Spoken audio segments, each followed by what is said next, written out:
মেঘ এবার অগ্নিদৃষ্টিতে তাকালো।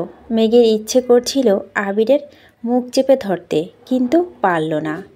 রাকিব রুম থেকে বেরিয়ে যেতে যেতেই রাগী স্বরে বলল, 5 মিনিটের মধ্যে তোদের নাটক শেষ করে যদি ভিতরে না আসিস, তাহলে তোদের দুটোকে মেরে আমি কাল জেলে চলে যাব। মেঘ মৃদু হেসে বলল, তাহলে রিয়াপুর কি করবে? কি আর করবে? জেলখানার বাহিরে বসে কাঁদবে। তোমরা তো আর কোনো উপায় রাখছ না। আবির গম্ভীর কণ্ঠে বলল, মুখটা বন্ধ কর, যা, আমরা আসতেছি। আবির পাঞ্জাবি খুলে সেকেন্ডের মধ্যে শার্ট পরে ফেলছে। মেঘ আবিরের ভেজা পাঞ্জাবি হাতে নিয়ে কপাল গুটিয়ে প্রশ্ন করল, আপনি কোথায় গেছিলেন আর এত ভিজলেন কিভাবে? আবির সরু নেত্রে তাকিয়ে মৃদু হেসে বললেন, তোর না হওয়া শ্বশুর আর তার ছেলেটাকে দেখতে গেছিলাম। আবির রুম থেকে বেরিয়ে যাচ্ছে। মেঘ নিঃশব্দে হেসে প্রশ্ন করল, পছন্দ হয়েছে? আবির ঘাড় ঘুরিয়ে চাপা স্বরে বলল, খুব। মেঘ মিটিমিটি হাসছে। এতক্ষণ যাবৎ মনের কোণে জমে থাকা অভিমানগুলো মুহূর্ত গায়েব হয়ে গেছে। বিকেলে মেহমান না আসার কারণটা মেঘ এখন খুব ভালোভাবে বুঝতে পেরেছে। চোখ মুখ মুছে ঠোঁটের প্রশান্তির হাসি নিয়ে মঞ্চে গেল। মিম মেঘকে দেখে জিজ্ঞেস করল, মন ভালো হয়েছে তোমার? এখন কিভাবে ভালো হলো?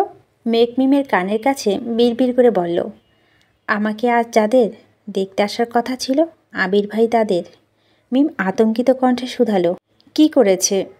মেঘ মেকি স্বরে বলল, তেমন কিছু না, তুই বুঝবি না। মেঘে হাসি খুশি দেখে সবাই স্বস্তি নিঃশ্বাস ফেলে। ফুপি আগেও কয়েকবার মেঘের কাছে যেতে চেয়েছিল, কিন্তু জান্নাত যেতে দেয়নি। কারণ ফুপি মেয়েকে বুঝাতে গেলে দেখা যাবে দুজনই কেঁদে একাকার অবস্থা করে ফেলবে। ছেলে শ্বশুর বাড়িতে এসে শাশুড়ি কাঁদছে, বিষয়টা আত্মীয়তা ভালো চোখে নিবে না। তাই জান্নাত ওনাকে মেঘের কাছে যেতে দেয়নি। প্রায় 2-3 ঘন্টা গায়ে হলুদের প্রোগ্রাম চলছে। বাহিরে ঝুম বৃষ্টি হচ্ছে, সাথে বজ্রপাত। আলী আহমেদ খান আবিরকে কল দিলেন। আবির রিসিভ করে বলল, হ্যাঁ আব্বু বলো। কি করছো? এখন খাবো, খেয়ে বের হব। আলী আহমেদ খান ঠান্ডা কণ্ঠে বলল, যদি থাকার সমস্যা না থাকে তাহলে আজ রাতটা ওখানেই থাকো। দিনের অবস্থা খুবই খারাপ, কখন কোন অঘটন ঘটে বলা যায় না। আজ আসা দরকার নেই। আচ্ছা ঠিক আছে।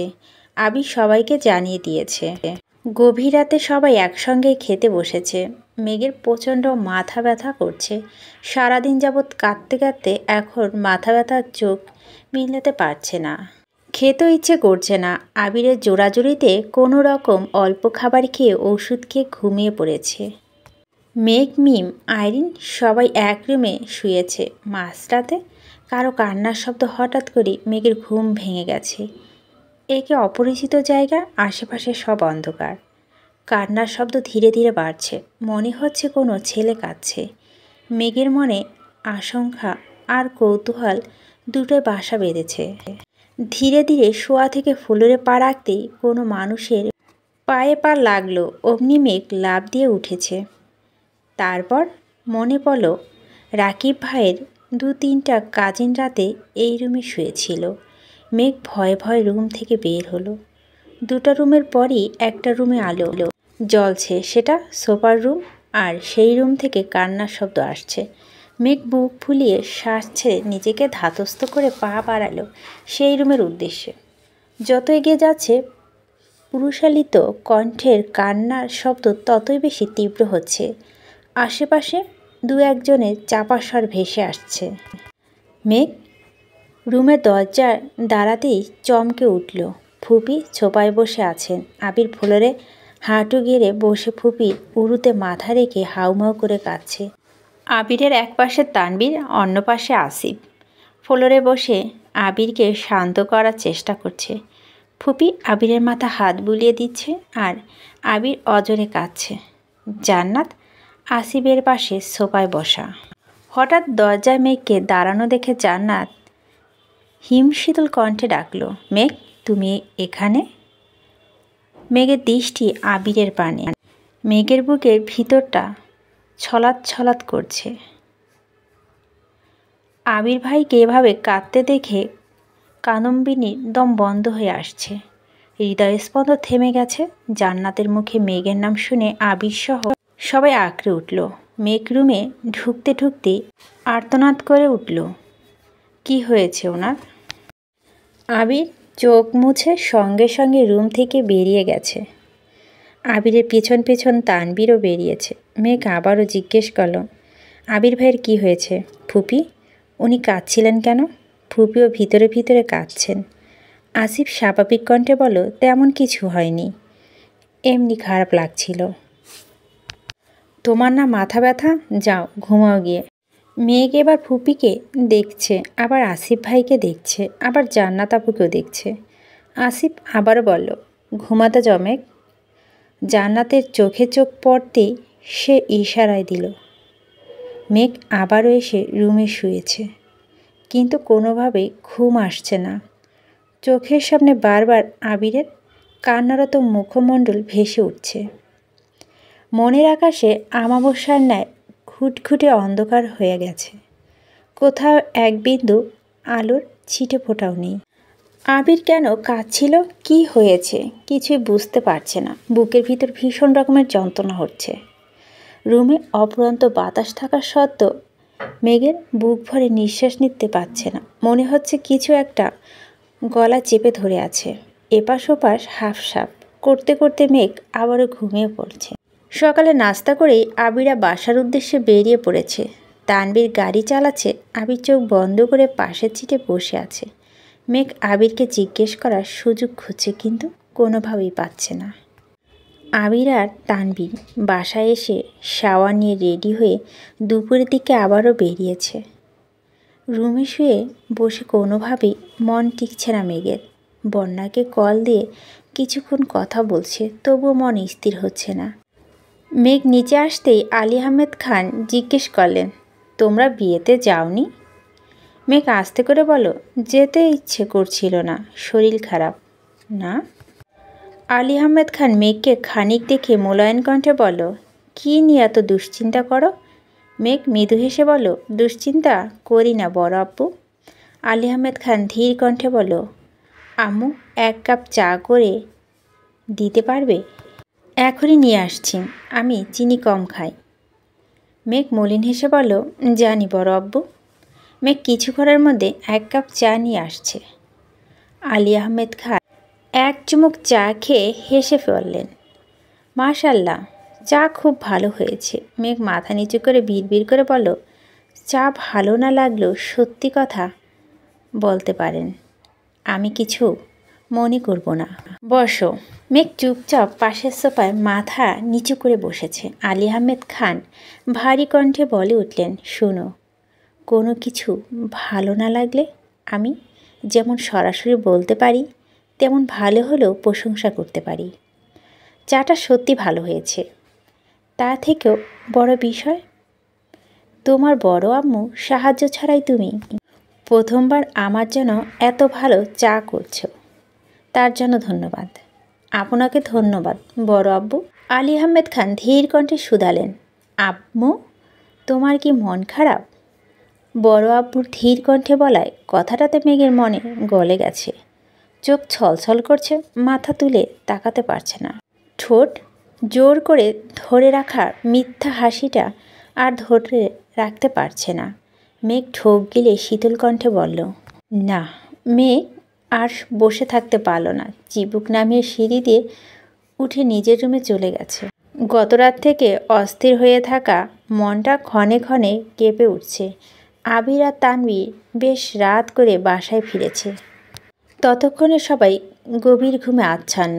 আবির সকালে উঠে কোথায় বেরিয়েছে। আজ আবিরদের বাসায় সবার দাওয়াত। মেঘ যেতে না চাইলেও সবাই জোরাজুরিতে বাধ্য হয়ে যাচ্ছে। মেঘ দূর থেকে রিয়া আপুকে দেখছে। মেয়েটাকে জান্নাত আপুর বিয়েতে দেখেছিল, তখন সে রাকিব ভাইয়ের প্রেমিকা ছিল। আজ সে বউ বেশে বসে আছে। মেঘে মনে মনে আওড়ালো, পূর্ণতা পাওয়া ভালোবাসাগুলো একটু বেশি সুন্দর। রাকিব ভাইয়ার 7 বছরের ভালোবাসা আজ পূর্ণতা পেয়েছে। কত ঝড়ঝাপটা পেরিয়ে ওনারা এক হতে পেরেছেন এটা শুধু ওনারাই জানেন। আমি তো 1 বছরে পরিশ্রান্ত হয়ে গেছি। 7 বছর ধৈর্য রাখা আমার পক্ষে অসম্ভব। রাকিব ভাইয়া আর রিয়া আপু, আপনাদের ভালোবাসা আজীবন বেঁচে থাকুক। হঠাৎ মেঘের নজর পড়ল রিয়ার হাতে ইশারা মেঘকে ডাকছে। মেঘ সহসা এগিয়ে গেল। রিয়া বসা থেকে উঠে মেঘকে জড়িয়ে ধরল। আকস্মিত ঘটনা মেঘ বেশ আশ্চর্য হলো। রিয়া শান্ত স্বরে বলল, আবির ভাইয়া হেল্প না করলে আমাদের বিয়েটা হতো না। ভাইয়াকে অনেক ধন্যবাদ।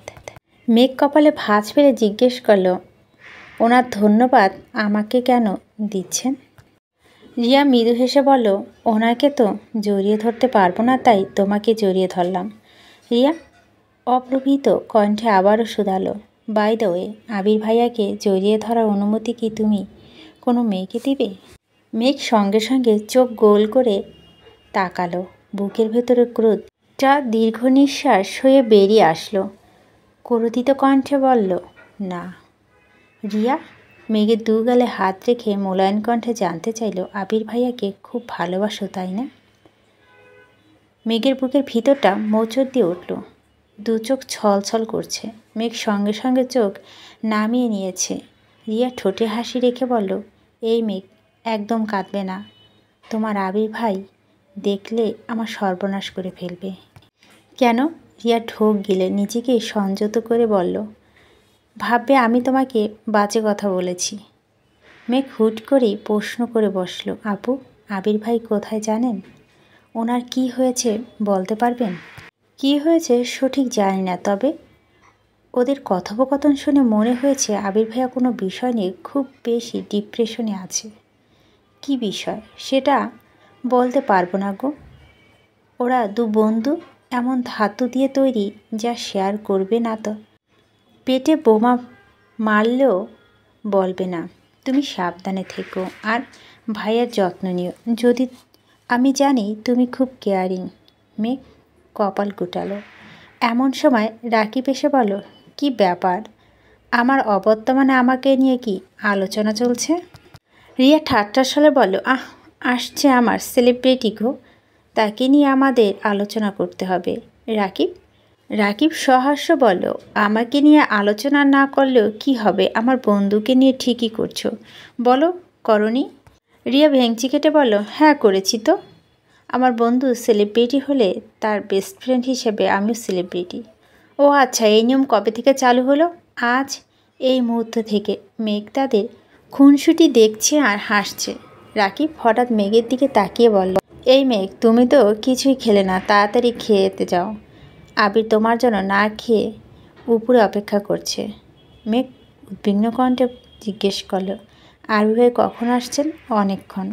মেঘ দ্রুত ছুটছে। রিয়া রাকিবের দিকে তাকিয়ে প্রশ্ন করল, তুমি না কিছুক্ষণ আগে বলে গেলে ভাইয়া আসেনি? আরে মাত্রই আসছে। তাহলে মেঘকে অনেকক্ষণ বললা কেন? আবিরের প্রতি মেঘের এই উদ্গ্রীবটা দেখতে খুব ভালো লাগে। আবির বলতে মেয়েটা অজ্ঞান। রিয়া ফোঁস করে শ্বাস ছেড়ে গম্ভীর কণ্ঠে বলল, তোমরা দু বন্ধু শুধু মেয়েদের কষ্ট দিতে পারো। মেয়েটা আবির ভাইয়ার জন্য এত পাগল, তারপরও ভাইয়া কিছু বলে না কেন? মেঘের 1 বছর ভালোবাসা দেখেও তুমি হতাশ, অথচ আবির কতগুলো বছর যাবৎ নিজের সাথে নিজেই লড়াই করে চলছে। সে বেলায় মেঘকে ছুটতে দেখে আবির কপাল গুটিয়ে ধীর কণ্ঠে জিজ্ঞেস করল, এভাবে ছুটছিস কেন? আপনি কোথায় ছিলেন? একটু কাজ ছিল। খাসনি শুনলাম। কেন, খিদে পায়নি না? আবির কপট দুষ্টুমি স্বরে বলল, পেটে 3 ভাগের যদি রাগ জেদ আর অভিমানে ভরে থাকে, বাকি 1 ভাগের তো পানিই থাকে, তাহলে আর খিদা লাগবে কেন? মেঘ উল্টে বিড়বিড় করে বলল, মোটেও না। সবাই খেয়েছে, তুই খাসনি কেন? আপনি আসছেন না তাই। কল দিয়ে বলছিলি একবার। মেঘ চোখ মিটমিট করে তাকালো। ধীর কণ্ঠে বলল, মনে ছিল না। আবির তপ্ত স্বরে বলল, বাহ, খুব ভালো। ঈদে বেশ কিছুদিন কেটে গেছে।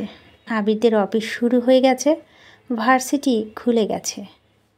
রাকিব আর রিয়া হানিমুনে গেছে, তাই আবিরের একা সব কিছু সামলাতে হচ্ছে। 2 অফিস সামলে রীতিমতো হিমশিম খাচ্ছে। আবির এক বিকেলে মেঘকে কল দিল আবির। মেঘ কল রিসিভ করতে আবির বলল, আমাকে দেওয়ার মতো একটুখানি সময় কি হবে আপনার?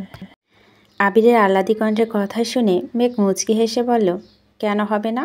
আপনি চাইলেই হবে। তাহলে রেডি হয়ে বের হন। মেঘ রেডি হয়ে বের হতে দেখল একটা রিক্সা দাঁড়ানো। মেঘ আশেপাশে আবিরকে খুঁজছে, কিন্তু আবির কোথাও নেই। অনেকটা সামনে যেতেই দেখল আবির একটা গাছের নিচে দাঁড়ানো। মেঘ ডাকতে রিক্সা উঠে বসলো। মেঘ আবিরের দিকে তাকিয়েই প্রশ্ন করল, বড় আব্বু তো সেই দিন আপনাকে বাইক চালানো অনুমতি দিয়েছে, তাহলে আপনার বাইক কোথায়? অফিসে। রিক্সা দিয়ে কোথায় যাচ্ছি? দেখি কোথায় যেতে পারি। অনেকটা পথ গিয়ে দুজনে রিক্সা থেকে নামলাম। কোলাহল শূন্য একটা রাস্তা। হঠাৎ দু একটা গাড়ি আপন গতিতে ছুটছে। আবির মেঘকে নিয়ে একটা কালো রঙের নতুন ঝকঝকে প্রাইভেট কারের কাছে গিয়ে থামলো। আবির মৃদু হেসে প্রশ্ন করল, গাড়িটা কেমন? মেঘ নিরুদ্বেগ ভঙ্গিতে বলল, ভালোই। পছন্দ হয়নি? কার না কার গাড়ি আমি পছন্দ করে কি করব? আবির উদাসীন ভঙ্গিতে বলল, গাড়িটা আজই কিনেছি। কেমন হয়েছে? মেঘের ভাবলেসীন জবাব আপনার সাথে ফাজলামি মানায় না। আবির ভুরু গুটিয়ে বলল, আমি ফাজলামি করতে যাব কেন? সত্যি সত্যি আমার গাড়ি, এই যে চাবি। মেঘ অবিশ্বাসের দৃষ্টিতে আবিরের হাতে থাকা চাবিটার দিকে তাকিয়ে রইল। ঢোক গিলে উষ্ণস্বরে জানতে চাইল, আপনি গাড়ি কিনেছেন? জি ম্যাডাম। কিন্তু কেন? আবির ভারী কণ্ঠে বলল, গাড়ি পছন্দ হয়েছে কিনা সেটা বল। মেঘের গাড়ির দিকে মনোযোগ নেই। রাগী স্বরে বলল, গাড়ি আমি দু চোখে সহ্য করতে পারি না। আবির মুচকি হাসল। মেঘ উদ্বিগ্ন কণ্ঠে জিজ্ঞেস করল, আপনার বাইক কোথায়? অফিসে। কেন? মেঘ কাঁদো কাঁদো মুখ করে আবারও শুধালো, আপনি গাড়ি কেন কিনলেন? আবির মৃদু হেসে বলল, মাঝে মাঝে নিজের অবস্থান বোঝাতে তীব্র অপছন্দের জিনিসগুলোকে পছন্দের তালিকায় যুক্ত করতে হয়। মেঘ শীতল কণ্ঠে বলল, আপনি বাইক চালাবেন নাকি গাড়ি? আবির মেঘি স্বরে বলল, আমি বাইক চালাবো আর তুই গাড়ি। মেঘ সশব্দে হেসে বলে, আমি গাড়ি চালালে আপনার গাড়ি আহত হবে আর আমি নেই। আবিরের অগ্নিদৃষ্টিতে তাকাতে মেঘ মুখ বন্ধ করে ফেলেছে। আবির স্বাভাবিক কণ্ঠে বলল, চল ঘুরে আসি। মেঘ আবিরের পাশের সিটে বসে আবিরের দিকে তাকিয়ে আছে। আবিরের বাইকে ওঠার জন্য মেঘ যতটা আগ্রহী ছিল, গাড়িতে ওঠার জন্য সেই আগ্রহ এক অংশও নেই। ইট পাথরে শক্ত দেওয়ালের মতোই খান বাড়ি প্রতিটা মানুষের পাষাণ হয়ে যাচ্ছে। সবাই সবার আপন হওয়া সত্ত্বেও মাঝে মাঝে নিষ্ঠুর মানবের ন্যায় আচরণ করে। আলী আহমেদ খান একাই দুটো গাড়ি কিনেছে। ইকবাল খান নিজের টাকায় আলাদা গাড়ি কিনেছেন। অবশেষে আবিরও গাড়ি কিনেছে। এ যেন প্রতিযোগিতা চলছে, নিজেদের অবস্থান যাচাইয়ের প্লবন প্রতিযোগিতা। আবির হঠাৎই মেঘের দিকে তাকিয়ে প্রশ্ন করল, গাড়ি কিনেছি বলে রাগ করেছিস? মেঘ মলিন হেসে বলল, না, রাগ করিনি। আপনার ইচ্ছে হয়েছে তাই কিনেছেন, তবে রাগ করার কি আছে? মেঘ এবার ঠান্ডা কণ্ঠে বলল, একটা কথা জিজ্ঞেস করি? রাকিব ভাইয়ার গায়ে হলুদের রাতে আপনি কেঁদেছিলেন কেন? বেশ কিছুক্ষণ সময় নিশ্চুপ থেকে আবির তপ্ত স্বরে বলল, দিনে করা ভ্রান্তিগুলো অতর্কিত বুকের ভেতর প্রদীপ্ত আগুনের উত্তাপ সৃষ্টি করলে সহস্রবার চেষ্টার পরও নিজেকে অবিচল রাখা যায় না। মেঘ কিছুতেই বুঝতে পারেনি, তার প্রতি উত্তরে কিছু বলতে পারল না। ঘণ্টাখানিক মেঘকে নিয়ে ঘুরে অবশেষে রাস্তার একপাশে গাড়ি থামালো আবির। আশেপাশে অনেক মানুষ। মেঘ আবিরের দিকে তাকিয়ে প্রশ্ন করল, আমরা এখানে কেন আসছি? এমন সময় মিনহাজ আর তামিন এগিয়ে আসছে। ওদের দেখে মেঘ গম্ভীর কণ্ঠে বলল, আমি এখানে থাকবো না। আবির মেঘের হাত ধরে আটকে দিল।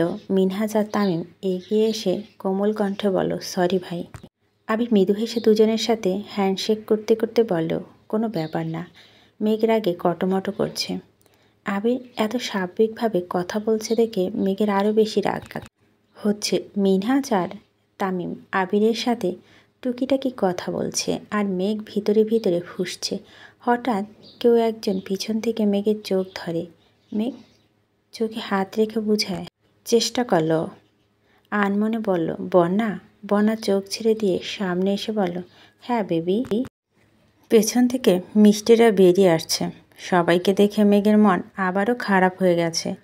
আবির স্বাভাবিক কণ্ঠে বলল, মেঘ, যা হয়েছে সব ভুলে যা। একটা সময় পর পরিবার থেকে বন্ধুরা আপন হয়। তুই এখন সেই সময় আছিস। সামান্য বিষয় নিয়ে রাগ করে থাকিস না প্লিজ।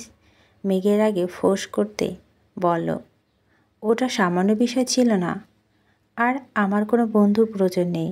আবির শান্ত কণ্ঠে বলল, প্লিজ মেঘ, এত রাগ করে থাকিস না। মিষ্টি, মিনহাস, তামিম কানে ধরে সরি বলছে। মেঘ তবুও মুখ ফুলিয়ে রেখেছে। মেঘ রাগে কটমটো করে বলল, আপনি বাসায় না গেলে আমি একা চলে যাব। মিনহাস আর তামিম কাঁদো কাঁদো মুখ করে বলল, তোর পায়ে ধরলে মাফ করবি আমাদের? মেঘ রাগী স্বরে বলল, না, তোরা তোদের মতো থাক, আমি আমার মতো থাকবো। আবির মেঘকে নিয়ে নিজের দিকে ঘুরিয়ে মোলায়েম কণ্ঠে বলল, আমি চাই না আমার কারণে তুই তোর বন্ধুদের সাথে এমনভাবে সম্পর্ক নষ্ট করে দে। ওটা শুধু একটা অ্যাক্সিডেন্ট ছিল, আর কিছু না। ওখানে কারো দায় ছিল না। বোঝার চেষ্টা কর। তুই নিজেকে আরও কষ্ট দিস না প্লিজ। আমি পারবো না। আমি ভুল করেছি। আমি আমার ভুলের শাস্তি হিসাবে নিজেকে একা করেছি। আমি একা থাকবো। আবির ঠান্ডা কণ্ঠে বলল, আমার কথা মানবি না? মেঘ এবার থামল। চোখ ছোট করে আবিরের দিকে তাকিয়ে রাগী স্বরে বলল, আপনি ওদের সাথে মেশার জন্য এত জোর করছেন কেন? আবির মলিন হেসে বলল, জানি না, কিন্তু আমি চাই তুই ওদের সাথে আগের মতো চলাফেরা কর। তুই আমার কথা মানবি কি না বল। মেঘ কিছুক্ষণ চুপ থেকে গম্ভীর কণ্ঠে বলল, আমি ওদের সাথে কথা বললে আপনি যদি খুশি হন তাহলে আমি কথা বলবো। ধন্যবাদ। আবির সবার থেকে বিদায় নিয়ে চলে গেছে। আড্ডা দেওয়া শেষ হতে নিতে আসছে। মেঘরা কিছুটা এগিয়ে গিয়ে শান্ত দৃষ্টি জায়গা দেখে বসল। মিষ্টি উদগ্রীব হয়ে বলল, সরি মেঘ, আমাদের করা দুষ্টুমিতে এত বড় বাস খাবো ভাবতেই পারিনি। প্লিজ মাফ করে দে।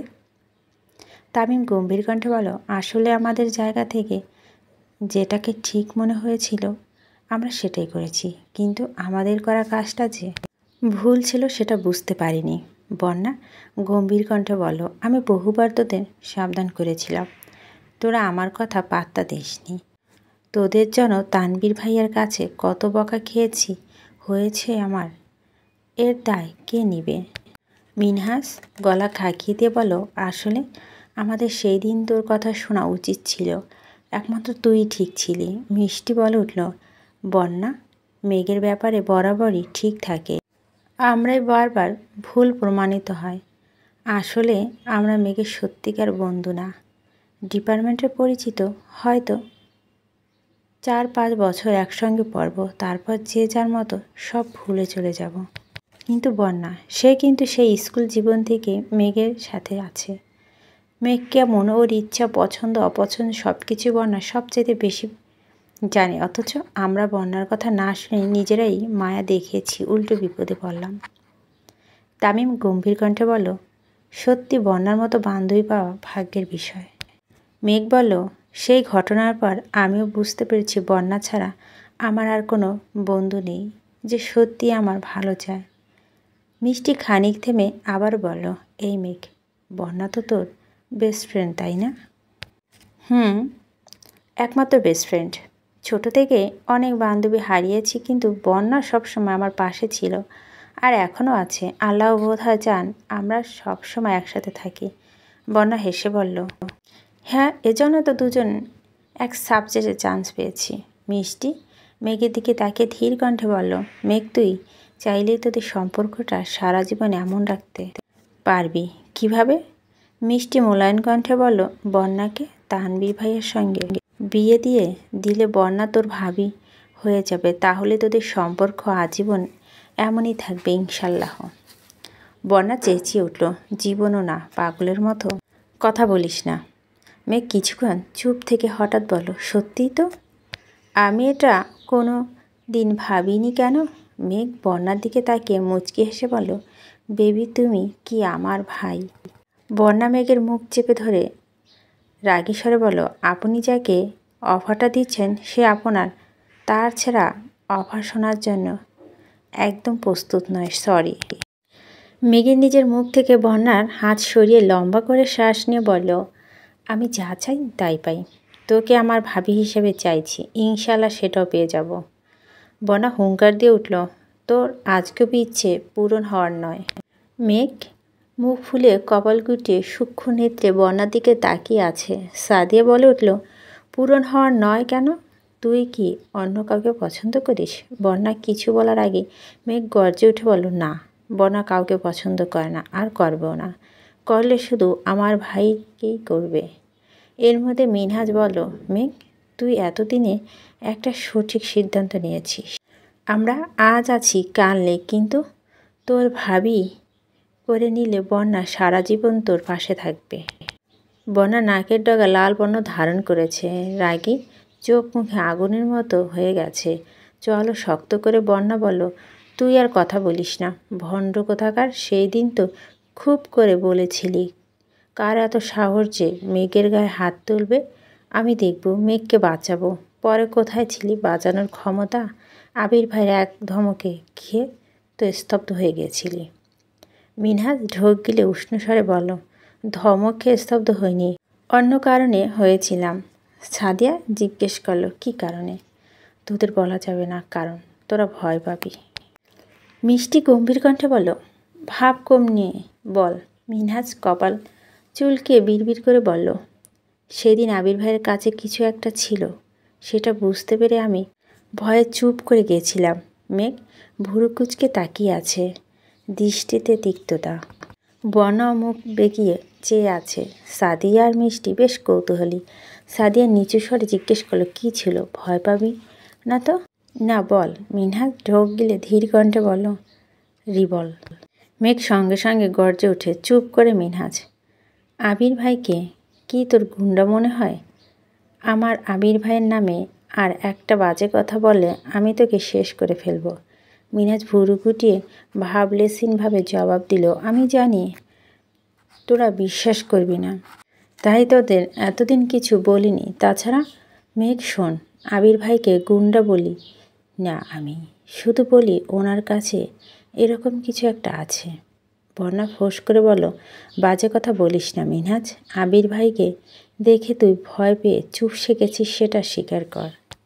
মিনহাজ গম্ভীর কণ্ঠে বলল, ওনাকে দেখে ভয় পাইলে হয়তো ভয়ের পালাইতাম, না হয় শুধু থেকে চুপ করে স্ট্যাচুর মতো দাঁড়িয়ে থাকতাম। কিন্তু তোদের মনে আছে কি না জানি না, আমি কিন্তু ঠিকই কথা বলতে এগিয়ে গিয়েছিলাম। ওনার ধমক খেয়ে থামছে ঠিক আছে, কিন্তু আমার নজর ছিল ওনার হাতের দিকে। উনি বারবার পিছন থেকে কিছু একটা বের করতে চাইছিলেন, কিন্তু ওনার বন্ধু হাত চেপে ধরে বারবার বারণ করছিলেন। আমি যতক্ষণ মাথা নিচু করে দাঁড়িয়েছিলাম ততক্ষণ শুধু সেদিকে তাকিয়েছিলাম। মেঘ অবিশ্বাস্য কণ্ঠে বলল, তুই বললি আর আমি বিশ্বাস করে ফেলবো? জীবনও না। বিশ্বাস করতে হবে না, যেদিন স্বচক্ষে দেখবি সেই দিন আমার এই কথাটা মনে করে তাহলেই হবে। অবশ্য তোর সামনে ওনার ওই রূপটা আসার সম্ভাবনা খুবই কম। সাদিয়া নর্মভাবে জিজ্ঞেস করলো, কেন?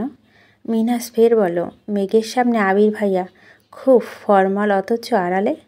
মেঘ ভারী কণ্ঠে শোধালো, আবির ভাইয়ের কাছে যদি সত্যি কিছু থাকতো, উনি অ্যাক্সিডেন্ট হওয়ার পর কোথাও হাওয়া হয়ে গেছিল। হাসপাতালে তো আমি সর্বক্ষণ ওনার সাথেই ছিলাম, দেখিনি কেন? মিনহাজ সহেসে বলল, ওনাকে হাসপাতালে যে আনছিল এই কথাটি তাকে জিজ্ঞেস করিস। মেঘ কপাল কুঁচকে ভাবল, সেই দিন মেঘেরা হাসপাতালে যাওয়ার আগে আবিরকে রুমে পাঠিয়ে দেওয়া হয়েছিল। তাছাড়া তানভীর ভাইয়াও সেখানে ছিল না। তাহলে কি মিনহাজের বলা কথাই সত্যি? মেঘ নিজের মাথা নিজেই গাঁটটা মেরে মনে মনে বিড়বিড় করলো, আমি কি ভাবছি এসব? বন্যা মেঘকে এক পলক দেখে ধমকের স্বরে বলল, চুপ করবি? তোদের আজে বাজে কথা শুনে ইচ্ছে করছে ওই লাঠিটা দিয়ে তোদের মাথায় মারি। তামিম এবার করুণ স্বরে বলল, হ্যাঁ, একেবারে মেরে ফেল। কপালে কোন ফেরে যে তোদের দুটার সাথে বন্ধুত্ব হয়েছিল একমাত্র আল্লাহ ভালো জানে। একজন 3 দিন বন্দি। মিনহাজ তামিমকে গুঁতা দিতে তামিম চুপ করে গেছে। বন্যা ততক্ষণ জিজ্ঞেস করলো, এই মিনহাজ, তখন 3 দিন তোরা কোথায় ছিলি? কি হয়েছিল তোদের সাথে? সেসব বলা বারণ। সাদিয়া ঠাট্টা করে বলল, মায়ের কেমন খাইছিলি? তামিম আস্তে করে বলল, শুরুটা অশুভ হলেও শেষটা খুব উৎকৃষ্ট ছিল, মনে রাখার মতো। মিষ্টি হালকা ধমকে স্বরে বলল, আগের কাহিনী বাদ দে, আজকের দিনে আয়। বন্যা, এবার তুই কিছু বল। বন্যা রাগী কণ্ঠে বলল, আমি নতুন করে কিছু বলতে চাই না। মেঘ আমার বেস্ট ফ্রেন্ড। আমি সারা জীবন বেস্ট ফ্রেন্ড হিসেবে ওকে সাপোর্ট করব ইনশাল্লাহ। মেঘ রাগান্বিত কণ্ঠে বলল, এমন বহু বেস্ট ফ্রেন্ড দেখেছি যারা শুরুর দিকে একে অপরের ছাড়া বাঁচে না। প্রয়োজনের শেষে কিংবা দুজনের দূরত্ব বেড়ে গেলে যোগাযোগ বন্ধ হয়ে যায়। চোখের আড়াল থেকে ধীরে ধীরে মনের আড়াল হয়ে যায়। আমি তেমন সম্পর্ক চাই না। আল্লাহ যেহেতু আমাদের এত বছর একসাথে রেখেছেন, আশা করব বাকি জীবনও রাখবেন। আজ এই মুহূর্তে তোদের সাক্ষী রেখে বন্যাকে আমি আমার ভাবি হিসেবে স্বীকৃতি দিয়ে দিচ্ছি। বন্যা এখন চাইলেও আমার ভাইয়ের ছাড়া কাউকে ভালোবাসতে পারবে না। বন্যা আমার ভাবি। আজ থেকে আমি বন্যাকে ভাবি ডাকবো, এটাই ফাইনাল। বন্যা গম্ভীর কণ্ঠে বলল, সব বিষয় পাগলামি করিস না, এটা সম্ভব না মেঘ। মেঘ শক্ত কণ্ঠে বলল, সম্ভব অসম্ভব আমায় বলতে হবে না। আমি এত কিছু শুনতেও চাই না। তুই আমার ভাবি মানে ভাবি। এ বিষয়ে আমি আর একটা কথাও শুনতে চাই না। বন্যা কপাল গুটিয়ে মেঘকে দেখছে। মেঘটা একদম কথাগুলো বলে শেষ করে ঘন ঘন নিঃশ্বাস ছাড়ছে। মেঘ ইদানিং শান্ত স্বরে কথা বলে কাউকে মানতে না পারলে ততক্ষণ আবিরের মতো শক্ত হয়ে সাবলীল ভঙ্গিতে নিজের ইচ্ছেকে অন্যের ওপর চাপিয়ে দেয়। আজও তাই করেছে। মেঘ এমন পাগলামিতে বন্যা বরাবর অভ্যস্ত। কিছুদিন আগে আবিরের মুখে ভালোবাসি শুনতে উঠে পড়ে লেগেছিল। সেই ঝামেলা মিটল কি না, আবার আরেক পাগলামিতে মেতেছে। মেঘকে যে যা বলে, যদিও সেটাকে ঠিক মনে হয়, তাহলে সেটা নিয়ে হইচই শুরু করে। এতদিন যা কিছু নিয়ে হই হুল্লা করুক না কেন, আজ মেঘের পাগলামি মূল কেন্দ্রবিন্দু বন্যা। তানবীরের প্রতি বন্যার কোনো কালেই তেমন আগ্রহ ছিল না। বন্যাকে করা শাসন দেখেই বন্যা ভীত হয়ে থাকত। তানবীর বাসায় থাকলে কখনো মেঘকে বাসায় যেত না। কথা বলা তো দূরের বিষয়, বছরখানেক যাবৎ ফোনে মাঝে মধ্যে কথা হয় তানবীর আর বন্যা। তবে সেখানেই থাকে বিশাল এক সীমাবদ্ধতা। প্রয়োজনের বাহিরে তানবীর দু একটা কথা জিজ্ঞেস করলো, বুক কাঁপে বন্যার। বন্যা বরাবরই স্পষ্টভাষী একটা মেয়ে। কিছুদিন ভালো না লাগলেও মুখের উপর না বলতে দুবার ভাবে না। কিন্তু মেঘের সাথে যেভাবে কথা বলতে পারে না, কারণ মেঘ খুব অভিমানী। একবার মন খারাপ করে ফেললে এত সহজে ঠিক হয় না। আবিরের কথা হয়তো মিনহাজদের সাথে কথা বলছে ঠিকই, তবে পূর্বের মতো স্বাভাবিক বন্ধন আর কখনোই হবে না। তবে মেঘের আজকের পাগলামি বন্যাও স্বাভাবিকভাবে নিতে পারছে না। বন্যা ভুরু কুচকে তাকিয়ে আছে। মেঘকে কিভাবে থামাবে সেসব ভেবেই বুক কাঁপছে বন্যার। অসহনীয় ব্যথা অনুভব হচ্ছে বুকে। মিনহাজের হুট করে বলে ফেলল, আজ থেকে সবাই মেঘ আর বন্যা দুজনে ভাবি ডাকবি, বুঝলি? মেঘ, বন্যা, সাদিয়ারা সবাই একসঙ্গে শুধালো, কেন? মিনহাজ মুখে হাসি রেখে বলল, মেঘ আবির ভাইয়ের বউ, তার মানে আমাদের ভাবি। আর বন্যা তানবীর ভাইয়ের বউ। বন্যা ধমক দিয়ে বলল, মেঘকে ডাকতে ইচ্ছে করলে ডাক, আমায় কিছু ডাকতে আসবি না। তামিম লম্বা করে শ্বাস টেনে ফোঁস করে ছেড়ে উদাসীন ভঙ্গিতে বলল, থাক ভাই, আমরা কোনো রিস্ক নিতে চাই না। আজ থেকে মেঘ ভাবি, তুইও ভাবি। মেঘ গম্ভীর কণ্ঠে বলল, আবির ভাইয়ের সাথে আমার বিয়ে হয় কি না সন্দেহ। ভাবিটিকে আমার কোমল মনে আর আঘাত দিস না। মিনহাজ মুখে হাসি রেখা বললে, আমরা এত কিছু জেনে কি করব? বাঁচতে হলে ভাবি ডাকা ছাড়া উপায় নেই। আর ভাবি প্লিজ আমাদের মাফ করে দিয়েন। আর বন্যা ভাবি প্লিজ আপনিও আমাদের মাফ করে দিয়েন। বন্যার আগে ফুঁসতে ফুঁসতে বলল, আমাকে একদম ভাবি ডাকবি না। মেঘ পাগলামি করছে, সাথে তোরাও শুরু করেছিস। তবে মৃদুস্বরে বলল, মেঘের ভাবি অথবা অন্য কারো বউ যাই হোস না কেন, ঘুরে ফিরে আমাদের ভাবি হবি। তাই তোরা দুজনে আমাদের ভাবি। মেঘ নিজের হাঁটুর উপরে হাত রেখে মেকিস্বরে বন্যাকে ডাকলো, ভাবি, ওই ভাবি। বন্যা অগ্নিদৃষ্টিতে মেঘের দিকে তাকিয়ে মেঘের আতঙ্কে কিছুটা পিছিয়ে উল্টে বিড়বিড় করে বলল, দেখো ভাবি, তুমি আমার সাথে এমন ব্যবহার করতে পারো না। আমি কিন্তু ভাইয়াকে বিচার দেব। আমি না তোমার একমাত্র ননদিনী। একটু সুচ্ছির মতো তাকাও, মিষ্টি করে হাসো, তবে না মনে শান্তি লাগবে। বন্যার মুখটা মলিন হয়ে আসছে। নাক মুখ দেখে বোঝা যাচ্ছে ভিতরে ভিতরে রাগ ফুটছে। দাঁতে দাঁত চেপে ধরে মেঘের পাগলামিগুলো সহ্য করছে, কিন্তু আর পাচ্ছে না। বন্যা রাগী স্বরে বলতে শুরু করলো, মেঘ, তোর এই পাগলামি কোনো ভিত্তি নেই। তুই আমার বেস্ট ফ্রেন্ড, তোর সাথে আমার ভালো সম্পর্ক আছে, সেটা ভিন্ন কথা। সেখানে পরিবার টানা একদমই উচিত না। তোর ভাই যেই রাগী, হঠাৎ প্রয়োজনে দুইটা কথা বলাতে আমার 10 বার ভাবতে হয়। সেখানে ওনার প্রতি অন্য কিছু আমি কখনোই ভাবতে পারি না। আমি তোর পাগলামি মানে ঠিকই বুঝতে পেরেছি, কিন্তু তোর এই ইচ্ছে পূরণ করার সাধ্য আমার নেই। মেঘ প্রশ্ন করলো, আমার ভাইকে অপছন্দ করার একমাত্র কারণটা কি? রাগ নাকি অন্য কিছু? অন্য কিছু মানে? কিছু না। বন্যা ঢোক গেলে চুপচাপ বসে আছে। আরও 30 মিনিটের মতো চলল এই নীরব যুদ্ধ। মিনহাজ তামিন মিষ্টি সাদিয়া বন্যাকে বোঝানোর চেষ্টা করছে, কিন্তু বন্যা নিজের জায়গায় অনড়। মেঘ কিছুক্ষণ জোর গলায় চেঁচামেচি করে হঠাৎই শান্ত হয়ে গেছে। প্রায় 15 মিনিট যাবৎ মেঘ নিশ্চুপ হয়ে বসে আছে। বন্যা বেশ কয়েকবার খেয়াল করেছে মেঘ অভিমান বুঝেও বন্যায় কিছু বলল না। মেঘ হঠাৎই ধীর কণ্ঠে বলল, প্লিজ তোমার এবার থাম।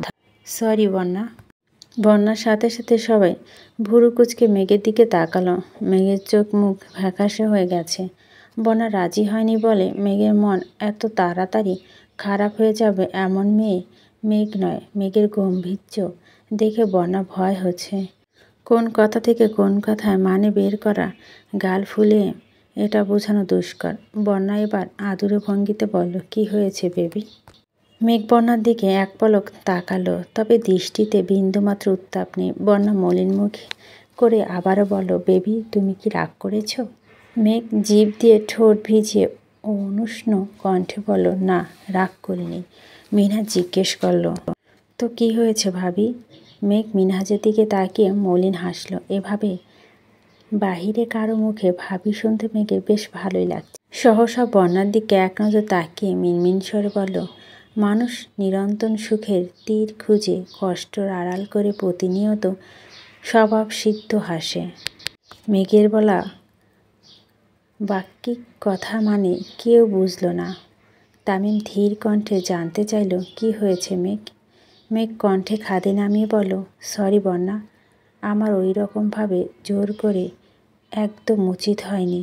বন্যা তপ্ত স্বরে বলল, কি হয়েছে তোর, প্লিজ বল। মেঘ ঢোক গিলে গলা খাকি দিয়ে শুরু করলো, আমরা পরিবার যেমন ছোট থেকে আমার ব্যাপারে খুব সিরিয়াস, তেমনি আমিও আমার পরিবারের ব্যাপারে সিরিয়াস। প্রতিটা মানুষের মতো আমারও মনে পরিবারের প্রতি সফট কর্নার আছে, যা হয়তো সারা জীবন থাকবে। আমার পরিবারের অভ্যন্তরীণ সমস্যার কথা আমি এত সহজে কাউকে বলি না, এমনকি বন্যাকেও না।